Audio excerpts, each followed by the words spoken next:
Santíssima Trindade na doutrina da Igreja. Estivemos na apresentação anterior a ver como a revelação nos apresenta o nosso Deus, Pai, Filho e Espírito Santo. Vamos agora tentar penetrar na intimidade do nosso Deus. Como é o nosso Deus uno e trino? Fixando-nos na doutrina da Igreja. E depois veremos a missão salvadora do Pai, do Filho e do Espírito Santo para com a humanidade. Portanto, fixemos-nos na primeira parte. Creio em um só Deus. O nosso Deus é um só. Primeiro ponto importante a ter bem presente. A Trindade é una. Nós não confessamos três deuses, mas um só Deus em três pessoas. A Trindade substancial. As pessoas divinas não dividem entre si a divindade única, que uma delas é Deus por inteiro. O Pai é aquilo mesmo que o Filho aquilo mesmo que o Pai e o Filho aquilo mesmo que o Espírito Santo, ou seja, o único Deus por natureza. Cada uma das três pessoas é esta realidade, quer dizer, a substância, a essência, a natureza divina. Catecismo da Igreja Católica, número 253. Nosso Deus, um só Deus, três pessoas. Vamos procurar conhecer melhor a interação das três pessoas dentro do mistério do nosso Deus e ficar um pouco por dentro deste grande mistério que nos envolve totalmente, embora seja de uma maneira muito limitada. Nós acreditamos num só Deus, mas Ele é de tal maneira rico que só nos podemos aproximar e contemplar muito ao leve esse seu mundo. Peçamos ao Senhor que nos ilumine para podermos ver melhor o seu rosto. O nosso Deus, na sua vida íntima, é constituído por três pessoas realmente distintas: Pai, Filho e Espírito Santo. E cada pessoa possui algo de próprio que a distingue das outras. É importante ver, conhecer, à luz da revelação, aquilo que é próprio de cada uma das três pessoas da Santíssima Trindade e aquilo que as distingue. Depois da morte dos apóstolos, a Igreja continuou a desenvolver-se e durante os primeiros séculos teve a preocupação de conhecer e penetrar cada vez melhor o depósito da fé que eles deixaram. Por um lado, para alimento da sua própria fé, mas também para se defender dos erros que já desde então começaram a aparecer e a dividir os cristãos.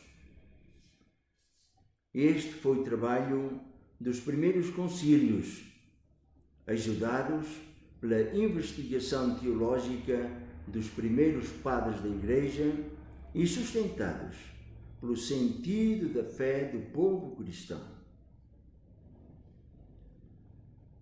A Igreja criou alguns termos próprios que a ajudaram a expressar a sua fé. E assim, fixemos-nos nos seguintes termos ou vocábulos. O primeiro dele é o termo pessoa. Este ajuda-nos a ver a manifestação de Deus em constante diálogo com o homem. E assim, o termo pessoa ressalta a Igreja, que é ser em diálogo e em comunicação. utilizam outro termo, substância, às vezes também expresso por outro termo semelhante, essência ou natureza. E isto falo para expressar o próprio ser de Deus, o que Ele é em si. E temos então o termo relação, para manifestar o relacionamento entre as pessoas divinas. Assim, usa o termo substância, essência, natureza, que designa o ser divino na sua unidade. A Trindade é um só Deus. O termo pessoa ou hipóstase para designar o Pai, o Filho e o Espírito Santo na sua distinção. O termo relação para nos dizer como sendo diferentes as três pessoas se relacionam umas com as outras. Catecismo da Igreja Católica 252. A intimidade de Deus. Vamos tentar, embora de uma maneira muito limitada, explicar a gênese das três pessoas divinas. São Tomás de Aquino, querendo penetrar um pouco no interior do nosso Deus, tenta ver como é Deus e como se originam as pessoas dentro da sua imanência. Ao querer explicar a origem interdivina das três pessoas, procura vê-las dentro da própria divindade. As posições, ou seja, o modo como se originam as pessoas, as posições, portanto, do Pai e do Filho, se produzem e concluem em Deus. Usa então a imagem analógica do próprio ser humano, analogia psicológica, ou seja, as atividades do conhecer e do querer. Nós temos o conhecimento e a vontade. O querer vem depois do conhecer. Ninguém quer o que não conhece. Sabemos pela revelação que a posição do Verbo se chama geração e que o Filho se chama Verbo e é consubstancial ao Pai. Isso conhecemos-la pela revelação. Assim, o Filho é gerado como a palavra, o Verbo, pela inteligência. O Verbo é gerado como Filho, portanto, por via intelectual. A seguinte operação do querer é diferente do intelectual e será a do espírito. Não é por geração, mas por ordem da vontade, do amor, por impulso, espírito, é aspiração. Assim se chama espírito. Assim como pelo entendimento se gera a palavra, a vontade tem o querer, o amor. Assim temos Pai não gerado, um Filho gerado e o Espírito Santo, amor dos dois, inspirado pelos dois. Deste modo se tenta ver a origem das pessoas divinas dentro da intimidade do nosso Deus. Deus Pai gerou o Filho. Esta geração é amor. Este amor do Pai e do Filho é o Espírito Santo. Ou seja, Pai, princípio não gerado, Filho, palavra do Pai, e Espírito, amor do Pai e do Filho. Assim o Espírito Santo é voz, Cristo é a palavra e o Pai a origem de todo este processo. as três pessoas divinas. Aqui temos então as três pessoas divinas. Este termo, pessoa, é o melhor que podemos encontrar na nossa linguagem limitada para entender esta realidade. Santo Agostinho e Santo Tomás expressam a limitação destes conceitos para expressar tão grande mistério. A Trindade, na história da salvação, é apresentada como mistério de comunhão. As pessoas divinas, embora sejam inseparáveis, contudo, são distintas umas das outras. Cada pessoa, porque é diferente da outra, possui, por apropriação, como função própria dela, uma atividade própria na história da salvação. Tem uma relação determinada com a criação e, sobretudo, com o homem. Agora vamos ver a diferenciação da ação das pessoas divinas e como se conjugam entre si. Vejamos agora as três pessoas divinas e o seu dinamismo dentro da intimidade em Deus e como se dá a sua ligação aos homens. A vida divina é uma corrente de amor que circula entre as três pessoas e chega até nós. Vejamos como isto se dá. Como a vida divina passa de uma às outras e chega até aos homens. Pode descrever-se assim: tudo provém do Pai. Ele é sempre a origem de tudo. Tudo é realizado e atualizado pelo Filho. Tudo chega aos homens e se torna experiência neles através do Espírito Santo. Portanto, toda a ação começa no Pai e é atualizada e realizada no Filho. Aí ganha forma e fica já na sua maneira de ser humana. Passa ao Espírito Santo e depois chega ao homem e fica acolhida por ele pela virtude do Espírito Santo. Esta é a corrente de vida que se dá entre Deus e o homem. Ou seja, todo o bem que eu faço e tenho vem de Deus. Como é que chega a mim? Tem a origem, esse dom, no Pai. Ele me dá por Cristo, seu Filho. Ele fez-se homem e assim me entrega já esse dom como participação na vida dele. Exemplo, o dom do sacerdócio, unindo-me a ele, sacerdote. Mas entrega-mo no Espírito Santo. É o Espírito Santo que me prepara e faz que eu receba de Cristo.